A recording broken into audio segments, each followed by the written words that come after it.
Hello everyone, welcome to the channel just reasoning. कैसे हैं आप लोग? आई होप आप लोग अच्छे होंगे और मैं भी बिल्कुल ठीक हूँ। कैसी चल रही है आप लोग की पढ़ाई? आई होप पढ़ाई कर रहे होंगे। तो आज फिर से मैं आ गई हूँ ब्लड रिलेशन का क्वेश्चन लेकर, क्योंकि मेरे पास में रिक्वेस्ट आया था ब्लड रिलेशन के बहुत सारे क्वेश्चन कराने के लिए। तो मैं जितना हो सके उतना मैं करवा रही हूँ। चलते हैं डायरेक्ट क्वेश्चन पर। There are 8 member in the family of 3 generation. 3 generation हम लोग को पता है, ऐसे करके होता है, ऐसे डायग्राम कुछ दिखेगा हमारा। Z is the aunt of C। यहाँ से हम लोग कंडीशन नोट करना स्टार्ट करते हैं। मेल मेंबर के लिए हम लोग प्लस लिखते हैं, फीमेल मेंबर को माइनस से डिनोट करते हैं। Z is the aunt of C। C की आंट है। अब कैसे C की आंट है अभी हम लोग को नहीं पता है, तो अभी इसको हम लोग थोड़ा छोड़ते हैं, आगे चलते हैं। O is the father of C। आ गया ना, C का फादर है O। O is the father of C। C के पापा हैं O। O has no sibling. O के कोई भाई बहन नहीं है। सिबलिंग का मतलब होता है भाई बहन, ठीक है। E is the sister in law of C and has a child. E जो है वो E is the sister in law of C. C की सिस्टर इन लॉ है, यानी कि सी की सिस्टर नहीं है, सी की सिस्टर इन लॉ है, यानी कि सी का कोई भाई होगा या फिर भाई ही होगा। सी का कोई भाई होगा, उसकी वाइफ होगी ई, ठीक है। और वो सिस्टर इन लॉ लगेगी सी की। सी कौन है जेंडर नहीं पता। एंड हैज नो चाइल्ड, यानी कि ई के कोई बच्चे नहीं है।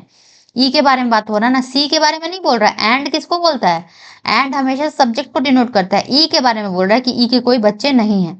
C and E are of different gender.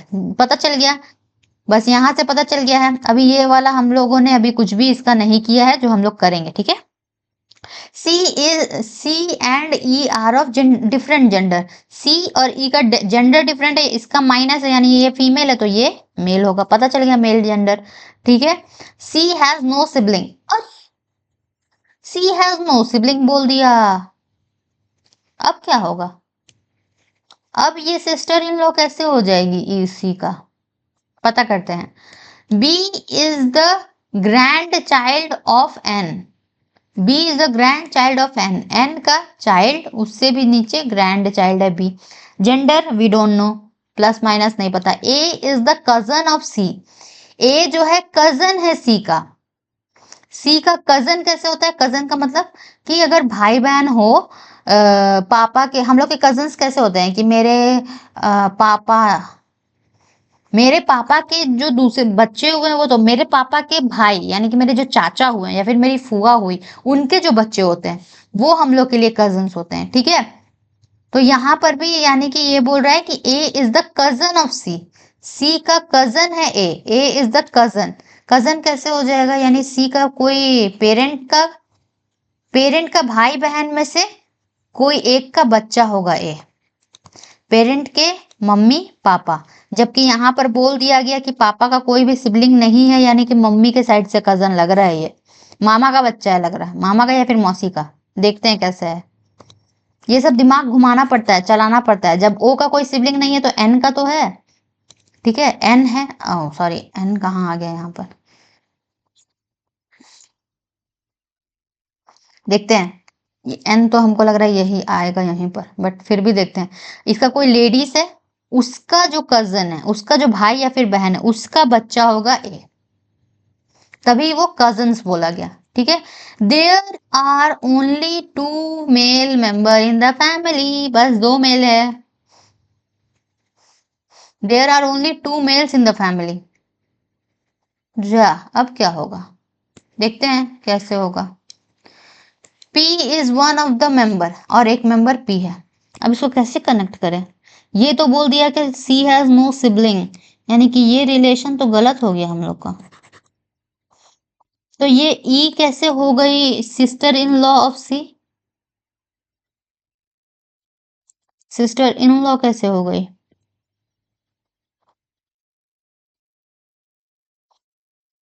ये देखिए, Z is the aunt of C। Aunt कैसे हुई? आंट मतलब चाचा फुआ, फुआ चाची, मामी, ये सब आंट में आती है, ठीक है। तो यहाँ पर देखिए, ओ का तो कोई सिबलिंग नहीं है, तो चाची होने का कोई सवाल नहीं है, यहाँ पर फुआ होने का कोई सवाल नहीं है। मौसी तो हो सकती है, यानी कि ओ की मम्मी है, सॉरी सी की जो मम्मी है उसकी जो बहन होगी वो होगी जेड। बस इसी तरीका से हो सकता है, और कोई तरीका नहीं है। और क्या बोल दिया है यहाँ पर, C and E are of different gender. C और ई का जेंडर तो हम लोग को समझ में आ गया। अब इन लॉ के बारे में थोड़ा सा ये कंफ्यूजन है, देखते हैं कैसे बनेगा। जैसे घुमा घुमा के ही क्वेश्चन बनाना पड़ता है, मैं एग्जैक्ट जैसे एग्जाम में बनाते हैं हम लोग वैसे बना रहे हैं। O is the father of C. अब देखिए ये 3 जनरेशन का बात है, इसको यहाँ पर पुट करें क्या, ये 3 जनरेशन को यहाँ पर पुट करते हैं। एन, एन का ओ और एन हो गया। अब ई का कोई बच्चा है कि नहीं हम लोग को पता है क्या, B is the grand child of N. N का ग्रैंड चाइल्ड मतलब सी का बच्चा, बी। बस। और क्या बोला है, ए is the cousin of C. C का कजन मतलब कजन कैसे होता है, इसकी जो मम्मी है वो ए, उसका बच्चा हो गया ए। अब देखिए ये जो है ए मेल मेंबर होगा तभी ना ये होगा। अब ऐसा हम लोग कैसे कर सकते हैं, कैसे कर सकते हैं हम लोग, कैसे करेंगे ना, अभी करते हैं। लेकिन ए को तो फीमेल दिखाना होगा क्योंकि बस 2 ही मेल मेंबर है, जो कि ए, ओ और सी हो चुका है।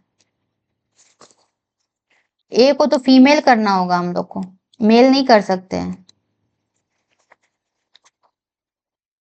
थोड़ा सा मुझे ध्यान देना होगा। देखिए क्वेश्चन मैं भी बना रही हूँ लेकिन मुझे भी डाउट हो रहा है। और ऐसा नहीं है मैं पहले से पढ़ के कर रही हूँ, मैं सामने ही सॉल्व कर रही हूँ आप ही लोग के सामने, और मैं दिखाना चाहती हूँ कि इतना सोचना पड़ता है। B is the grand child of N. N का ग्रैंड चाइल्ड हो गया, चलिए बी हो गया। अब C is, C and A are, ठीक है। E is the sister in law of C. Sister in law of C, C का सिस्टर इन लॉ है कौन, E is the sister in law of C. Sister in law कैसे हो सकती है,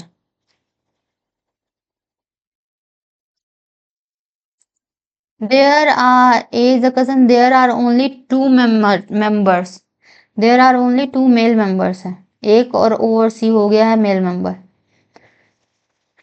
बाकी बात सब फीमेल है। ये कजन है तो भी ये फीमेल कजन ही है। और P is one of the member, P is one of the member. 3 generation है, 3 जनरेशन हो गया। Z is the aunt of C, Z is the aunt of C. O is the father of C, C के father हैं O, ठीक है, father है O, ठीक है। O has no sibling, O का कोई सिबलिंग नहीं है। E is the sister in law of C, ये थोड़ा सा मुझे क्वेश्चन में याद है। And has no child, E का कोई भी बच्चा नहीं है। ओके, E का बच्चा नहीं है, समझा जा सकता है। C and E are of different gender, यानी कि सी ई के बारे में तो सिस्टर इन लॉ मतलब कि ई लेडीज है, तो ये जेंट्स हो गए, एम हो गए मेल हो गए। अब देखिए सी हैज़ नो सिबलिंग, सी का कोई भी सिबलिंग भाई बहन अपना नहीं है, अपना नहीं है लेकिन उसका मौसी का तो आ गया, मौसी के भाई बहन को ही कजन बोलते हैं। B is the grand child of N, N को यहाँ पुट करेंगे सी की मम्मी के बारे में, तब बी ग्रैंड चाइल्ड हुआ। और ये भी फीमेल ही होगी क्योंकि बस 2 ही मेल मेंबर है, तो ये भी फीमेल हो गई। चलो इतना तो सही हो गया। A is the cousin of C, A is the cousin of C, C का कजन कैसे हो गया, जेड के बच्चे होंगे ए, ठीक है। There are only 2 male member in the family, ठीक है। P is one of the member, P भी एक मेंबर है, तो ये पी जो है वो फीमेल हो गई, इतना तो समझ में आ गया। बट यहाँ जगह कहाँ बचा, 1 2 3 4 5 6 7 और एक जन का जगह है, लेकिन हम्म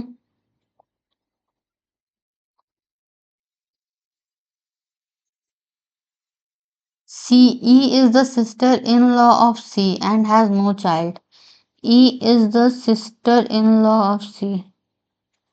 ओ अच्छा, सिस्टर इन लॉ ऑफ सी, यानी कि इसका तो वाइफ तो होगी। बाबा रे, कंफ्यूजन कितना ज्यादा हो गया था। ये देखिए मेरा चार्ज भी थोड़ा सा खत्म हो गया है, मैं 1 मिनट मुझे दीजिएगा, मैं थोड़ा चार्ज में लगा दूं। कंफ्यूजन कंफ्यूजन, कोई कोई क्वेश्चन में इतना अटकना, 3 नंबर में भी इतना अटका जाता है, मैं खुद अटक गई, बताइए। तब से दिमाग में ही नहीं आ रहा है कि ये अगर पेरेंट है, सी अगर पेरेंट है तो सी की वाइफ भी तो होगी, उसी के हिसाब से सिस्टर इन लॉ होगा। आप लोग इसको थोड़ा सा फॉरवर्ड करके देखिएगा, ठीक है। देखिए सी, अब यहाँ पर ई कैसे सिस्टर इन लॉ हो गई, पता चल गया कैसे होगी। ये देखिए सी के जो वाइफ होगी, सी की जो वाइफ होगी उसकी बहन हो गई ई, तब C E is the sister in law हो गई। ये सिस्टर इन लॉ बोल दिया ना, वाइफ से वाइफ की बहन है तो साली, जिसको साली बोला जाता है वही है। तो यहाँ पर पी एक मेंबर बचा था, पी भी फीमेल ही होगा। फाइनली बन गया 1 2 3 4 5 6 7 8। देख रहे हैं क्वेश्चन कितना ज्यादा घूम सकता है। आई होप आप लोग को समझ में आया हो ये वीडियो पूरा। ये क्वेश्चन अभी हमारा बन के तैयार हो गया। क्या क्या गलतियां हो रही थी आप लोग देख रहे थे, पता ही नहीं चल रहा था। थोड़ा सा मिस्टेक, मैंने थोड़ा सा ध्यान नहीं दिया कि सी का अगर बच्चा है तो सी की वाइफ भी होगी, ऑब्वियसली सी की वाइफ होगी। वो चीज तो मेरा कंफ्यूजन मेरा दिमाग से निकल गया, इसीलिए क्वेश्चन गलत हुआ। तो आप लोग ये मैंने जो गलती की अभी इस वीडियो में, ये आप लोग भी करेंगे, ये हर कोई करता है। मेरा इतना प्रैक्टिस के बाद में भी ये गलती हुआ, और बट कोई बात नहीं। अगर ऐसा क्वेश्चन में अगर आप कहीं अटक जाए, मैं बस ये सलाह दूंगी, अगर आप लोग अटक जाएं तो प्लीज उसी टाइम में इसको सॉल्व मत करिएगा। मैं चाहती हूँ तो मैं अगर 5 मिनट के बाद में इसको सॉल्व करती ना तो जल्दी बन जाता, बट मैं अभी लगी रही कि कितना टाइम लगता है देखते हैं। क्योंकि ऐसे ही तो लाइफ सॉल्विंग भी तो ऐसे ही होता है ना, जरूरी थोड़ी है कि एक ही बार देख के कॉपी देख के मैं करवा रही हूँ, मैं खुद से करवा रही हूँ ना, तो ऐसे होता है। तो कहाँ कहाँ अटके हम लोग, कहाँ कहाँ अटके, क्या एक थॉट था जिसके वजह से नहीं बन रहा था, वो भी आप लोगों ने देख लिया। जो मिस्टेक्स हो सकते हैं आपके लिए भी, ये टू मेल मेंबर बोल के थोड़ा प्रॉब्लम हो रहा था, ये बात था इसी वजह से। ये जो डायग्राम हमारा बन गया, ये हमारा अल्टीमेट डायग्राम है जो कि बन चुका है। अब इससे रिलेटेड क्वेश्चन देख लेते हैं और खत्म करते हैं video. How B related to E, B कौन है, ई का, ई का कौन है बी, ई की नीस है भी, बी नीस नीस नीस नीस, भतीजी, भतीजी लगेगी ना, बहन की भी है तो भतीजी लगेगी। Who among the following is daughter in law of O, बस ओ का डॉटर इन लॉ पी बचा हुआ मेंबर था, वो मेल फीमेल ही होगी इतना तो पता था, बट उसको वहीं बैठना था। पी, पी फीमेल है। How N related to A, N कौन है, एन कौन है ए का, ए का कौन है एन, इसकी जो मतलब मम्मी की बहन क्या लगेगी, आंट लगेगी, और क्या लगेगी, बस आंट लगेगी, खत्म। ए फाइनली बना। ये वाला वीडियो आप लोग एक से नहीं 2 बार देखिएगा कि मेरा क्या थॉट प्रोसेस जा रहा था और मेरा कहाँ पर गलती हो रहा था। एकदम सिली मिस्टेक की वजह से ये बन नहीं रहा था। इतना ज़्यादा टाइम लगा ये क्वेश्चन को सॉल्व करने में, बट ये वर्थ इट है। इससे आप लोग बहुत कुछ सीखेंगे। So thank you for watching everyone. मिलते हैं नेक्स्ट वीडियो में। आप लोग को ये वीडियो कैसे लगा, अगर पसंद आया तो वीडियो को लाइक करिएगा, चैनल को सब्सक्राइब करिएगा और देखते रहिएगा जस्ट रीजनिंग। और मिलते हैं नेक्स्ट वीडियो में।